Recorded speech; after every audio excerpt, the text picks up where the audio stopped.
Welcome back, or welcome if you're just joining us. This is the France 24 debate.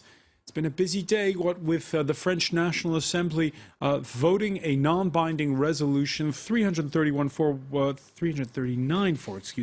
151 against, recognizing a Palestinian state.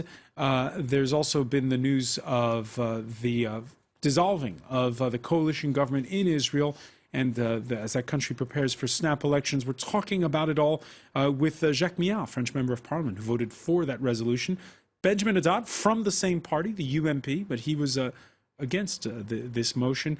And John Whitbeck, former advisor to Palestinian negotiators, in the studio. And joining us from Jerusalem, Jerusalem Post columnist, from Tel Aviv, excuse me, Jerusalem Post columnist Daniel Tauber.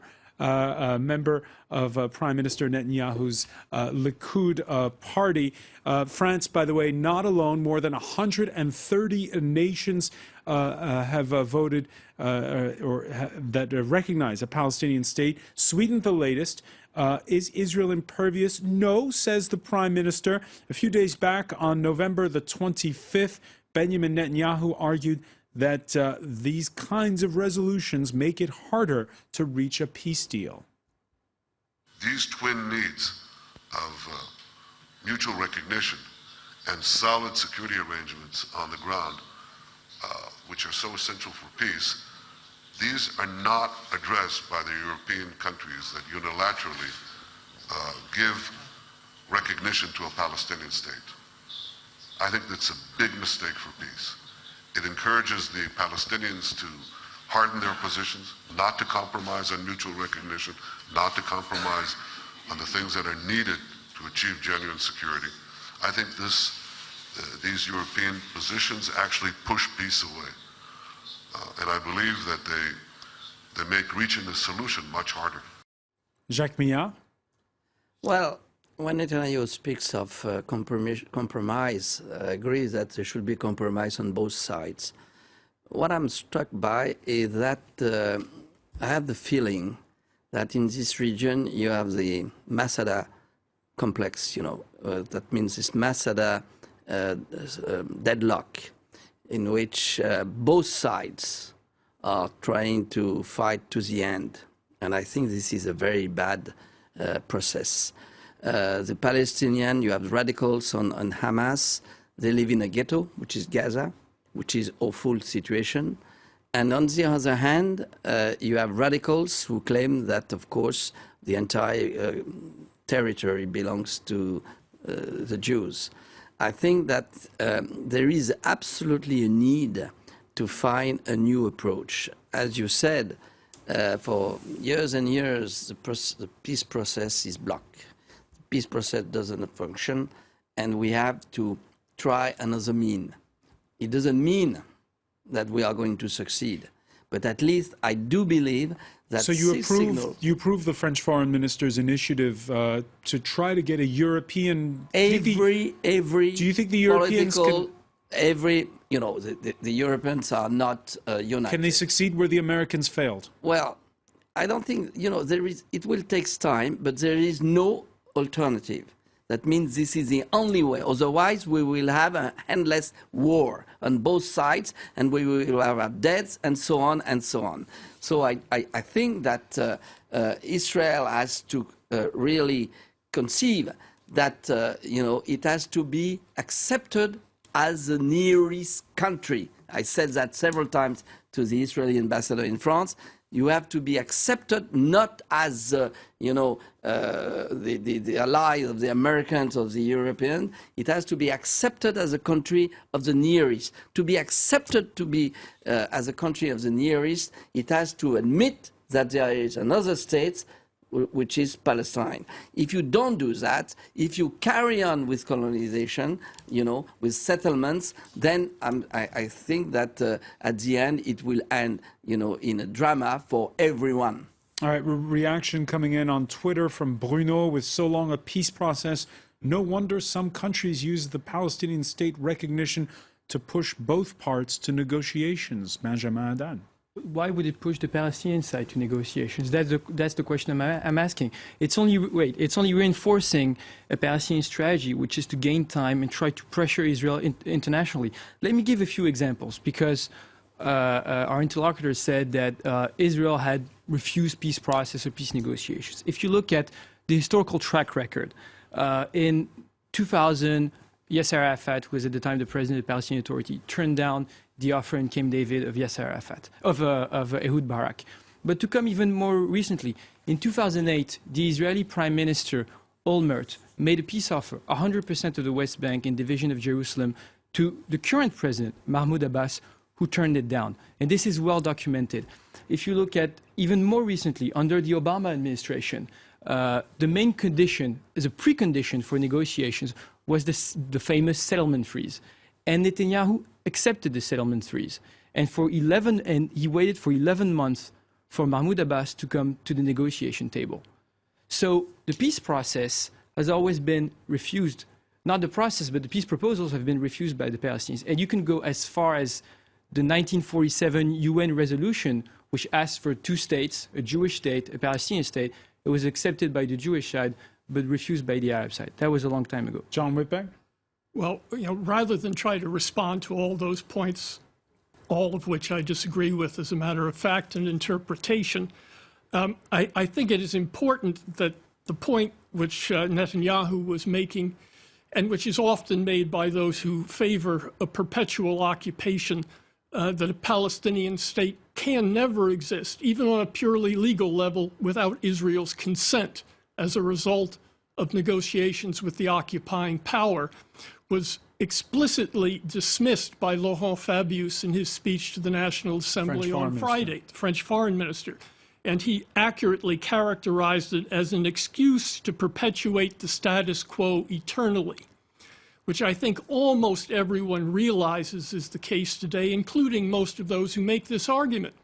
But since it's the only argument that can be made against recognizing the state of Palestine, it keeps being recited over and over and over again. The French foreign minister did say, however, that he doesn't want to recognize a Palestinian state now. He'd rather it be in the framework of an overall deal. That's not what I heard when I was there in the National Assembly on Friday. What I heard was that if this French effort to produce meaningful negotiations did not take off and produce meaningful negotiations within a reasonable period of time, France would assume its responsibility. 2 years, he said. I'm not clear that he said the 2 years, but France would step up to its responsibilities and immediately recognize the Palestinian state. And I would hope it would do that even if Israel refuses to attend an international peace conference, which is entirely possible if the same group in power today, or the same coalition of forces, ends up with a majority in the next Knesset elections. Daniel Tauber, if the Europeans, if the French organize a peace conference, will Israel attend? Should they attend? I can't speak to that. I'm not in the foreign ministry or in the government. It's very possible that they wouldn't. But the one thing that I don't hear in everything everybody said, I heard a lot about what we have to do, or what France wants to do or has to do to push Israel to do what France believes is necessary or what Europe believes is necessary. But I don't hear anything about getting Palestinian terrorist organizations to renounce violence, to stop naming squares after suicide bombers or just other bombers. I don't hear anything about that. Somebody said to solve this crisis, we need to do this. Well, how about another solution? How about terrorists stop killing innocent Israeli civilians? Not just killing them, but trying to kill them. If Europe could. All right, let's pick up on that point. Let's pick up on that point. Jacques Miao. We should be very clear. I do agree that terrorism has to stop, because that's it's just a drama for everyone. Can you just agree that terrorism? Let me finish, please. That this conflict is about terrorism? Security of Israel. There is no Frenchman that will not sign straight away. So I would say that there is a need, of course, for security for Israel. There is no doubt about that. But to achieve security, let me remind you what happened, when France was in Algeria. Of course, we had in front of us terrorists. the so-called FLN, you know, but it doesn't mean that we, at the end, we did not discuss with them. And this is what Israel did with Arafat, when at the time, you know, he has been mentioned as a terrorist. I remember what the drama in Munich at the Olympic Games, you know, that was awful. But at the end, he came to the table. That's not the only reason why he's considered No, but let me say, he came to the table. Do you know how many more Israelis died please, after hold on. that? If you speak How many straight, Israelis died no, before that and I after don't that? agree About if you 5 break times me up. as much. So I would 5 say times as much. there is a need also for Israel to take steps, and this is in the interest of the Israeli nation, because if you don't do that, you will end day after day in a deadlock situation. This is what you want? All right. But you know, it's funny because you're all the way over there, and I'm over here. And if Well, you get I what know you the want, situation. I I'm was in danger. Gaza I live in once. Jerusalem. I I live in Jerusalem, Israel. and you know what? I don't was, want you know, terrorists. I don't want terrorists please, coming to my please, neighborhood, You as are they did in always the Har Nof terrorist when of they the other massacred one. people while they were praying. I've been called You terrorist can do whatever myself, you want, you know? and nothing will happen to you.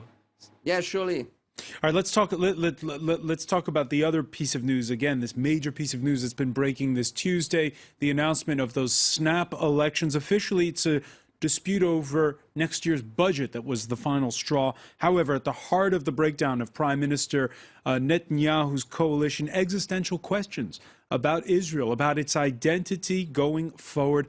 Haxi Myers has the story. Flushing out the rebels. Israeli Prime Minister Benjamin Netanyahu has vowed to dissolve parliament and bring forward elections. He's also fired 2 dissident ministers who've been speaking out against recent policies of the country's right-wing coalition. Among them, Finance Minister Yair Lapid. Instead of wasting billions of shekels on an election, instead of bringing the economy to a halt, we could have passed a social budget.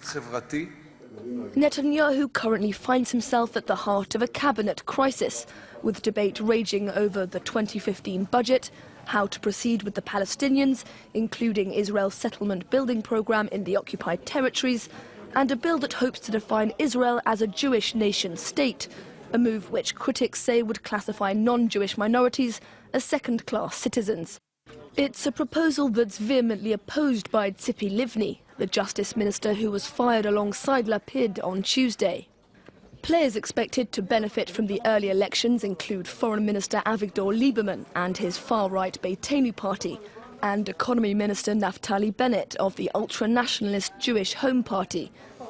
Netanyahu knows he's playing from a position of power.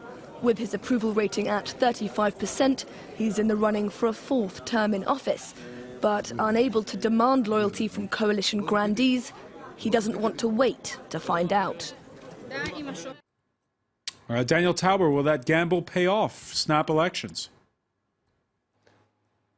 I haven't seen the latest polls, but I do believe that they will benefit the Israeli right. I think people will perceive that the left is the one is bringing about these unnecessary elections, in the finance minister or the former finance minister's words, and people don't like elections for really no reason after a relatively short amount of time. You're saying these are elections for no reasons? You agree with him? No, I agree. I agree that that the reason is not that the reason is of his own making.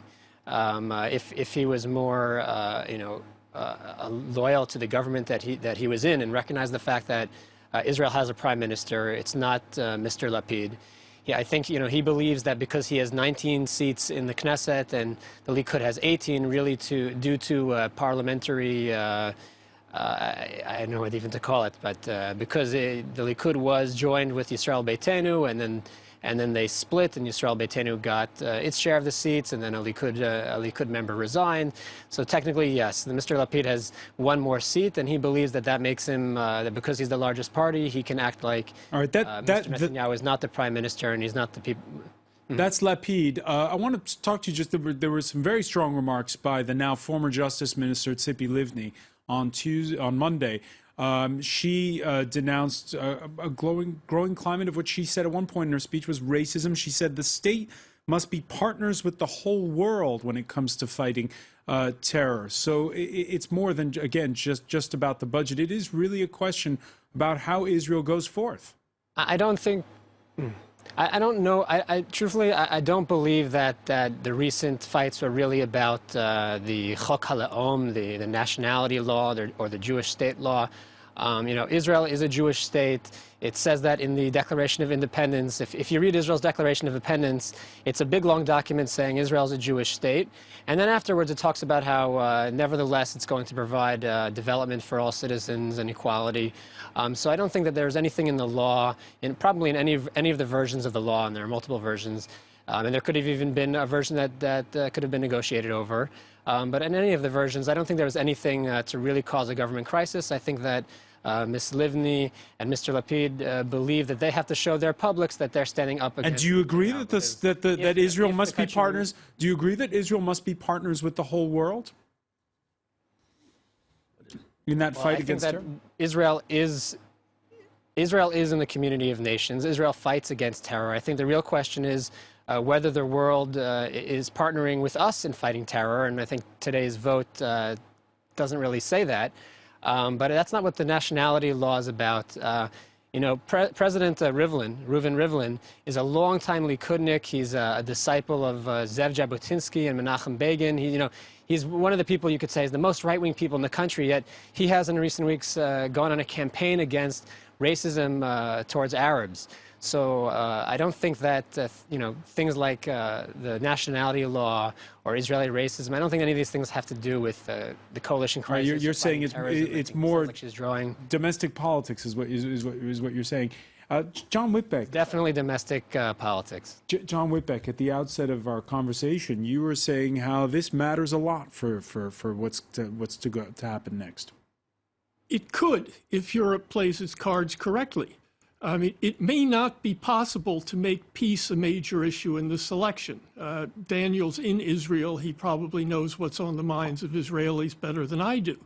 But I think Europe has time, perhaps almost 4 months now before the election, to try to make peace a major issue in such a way that you get a clear sense as to whether the majority of Israelis want to have a peace agreement on terms conceivably acceptable to the Palestinians or prefer perpetual occupation and continued settlement expansion. And I think that's a very constructive opportunity that they should take advantage of. Benjamin Haddad, are you worried that in Israel extremists are hijacking the conversation, not just Palestinian extremists, but as well Jewish extremists? Well, when we see what's happened recently at Temple Mount, when we've seen revenge killings.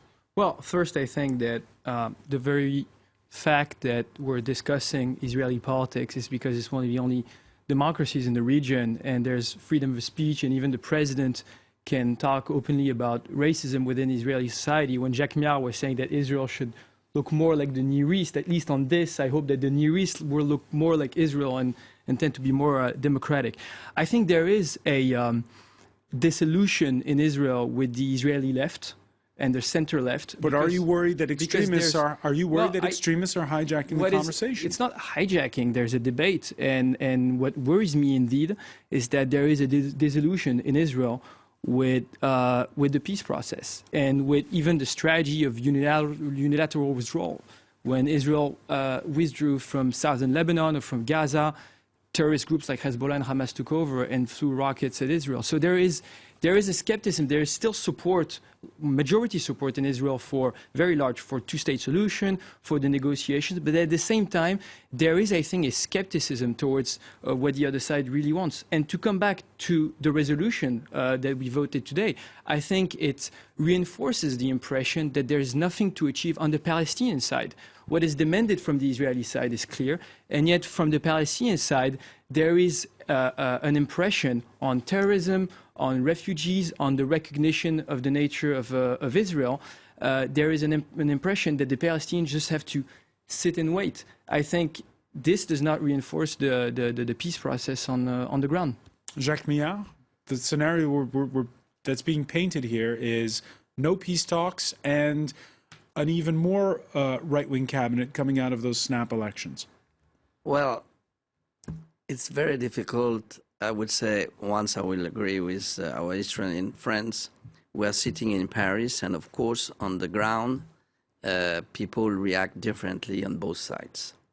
This is why I believe that the international community has to give a boost to this blockaded situation. Because, as I said before, on the ground, you are still the terrorists of the other one, which is just over the wall. The Israeli accuse the Palestinian, the Hamas, to shoot rockets. This is true. And on the other hand, the settlement, before this drama in the synagogue, 2 mosques have been destroyed, you see, by the Israeli. And this was a counter-reaction. So this is what we should avoid firmly.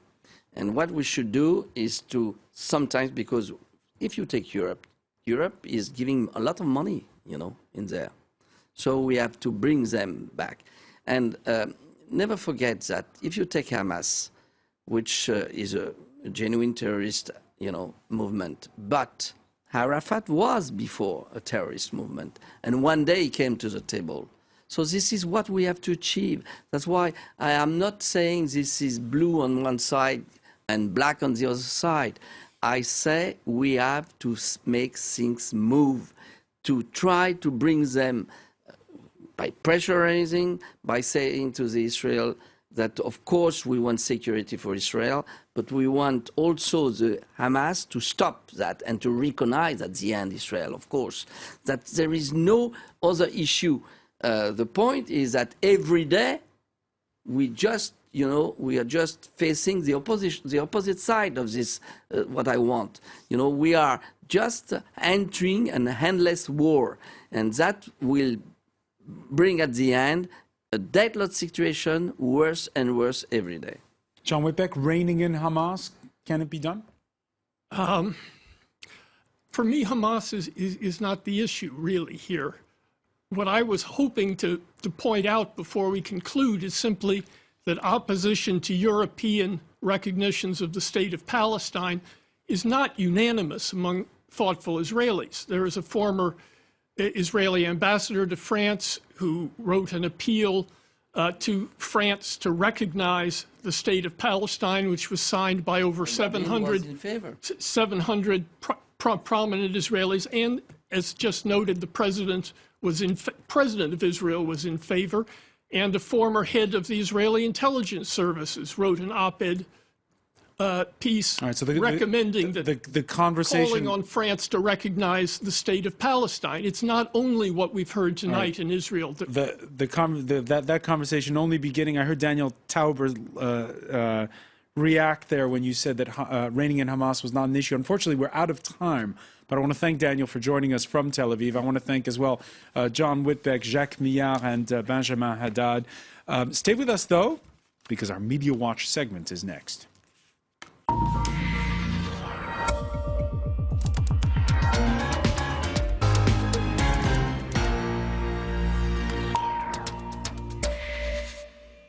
And so we say hello to James Creedon. Evening, Francois. Just a quick look at how this has been playing out on social media and on French and international media. A lot of comments on websites under the hashtag, for example. There are as many hashtags as there are social websites, etc. Free Palestine first, Sweden now France. Palestine's voice is beginning to be heard, says this Twitter user. A lot of comment as well from French politicians and French journalists, etc. I voted against the creation of a Palestinian state, says the mayor of the southern mayor of Nice, or the mayor of the southern city of Nice, rather, Christian Estrosi of the UMP party. Shameful choice. That is undignified of the government of the majority. You also have some commenting that the Prime Minister and the Foreign Minister were not present in the Parliament hemicycle when at the moment of the vote, which for this Twitter user is shameful. And also, I suppose, cartoonists, whether it be on social media or on news websites, making their point known. This is at the Middle East Monitor, and this particular Twitter user thanking France for its vote, and you can see there the wall of separation between Israel and Palestine, and the French flag with more force or more strength in pushing through that boundary than the Palestinian flag alone. This is Le Monde's cartoonist Plantu's interpretation of things. There you have Barack Obama trying to span that wall, I suppose trying to keep everyone happy is the inference of that cartoon, with well, Hollande, a little bit diminutive, perched on top of the American president, and so we'll still need the Americans, is what he's right. thinking. And a decision has to be taken, and I suppose that the point being here as well that this vote does put a certain amount of pressure on François Hollande to, I suppose, whether or not he's going to support that move. The Spanish, the UK, the Swedish media obviously also keeping an eye on what's been happening in France with all of their parliaments also having voted along these lines. And it's mostly factual coverage for the moment, François. I suppose the vote, it was only a couple of hours ago, but this is, for example, one factual article in El País, and they've taken a photograph of a Palestinian individual saying thank you to France. So that's kind of essentially a look at how it's been covered. There's just one or two other articles that I thought were worth noting. This one came up on the Courrier International website in the last hour or two. Why it is pointless to recognise Palestine, writes Ziad Majed, and he says that essentially Palestinian society is too divided to benefit from a vote such as the one we saw today in the parliament, with Hamas being limited to the West Bank, the Palestinian Authority being an empty shell. He thinks that it's for a new generation to come forth with real structures, with proper unified structures, and then perhaps votes like this will actually make a difference. One other article that I thought was interesting in the French magazine's website, Paris Match. This is Harold Hyman. He's a geopolitical expert, and for him the French executive is since Nicolas Sarkozy's presidency more pro-Israeli, and that has continued up to now. And essentially for the Parliament to make this gesture, it is pure and simply gesticulation. It has no purpose, and the only purpose is perhaps to make French politicians or MPs feel morally happy. So no concrete result, according to his reading of things. As we were saying, the conversation just beginning. James Creedon, I want to thank you. I want to again thank our panel. Thank you for being with us here in the France 24 debate.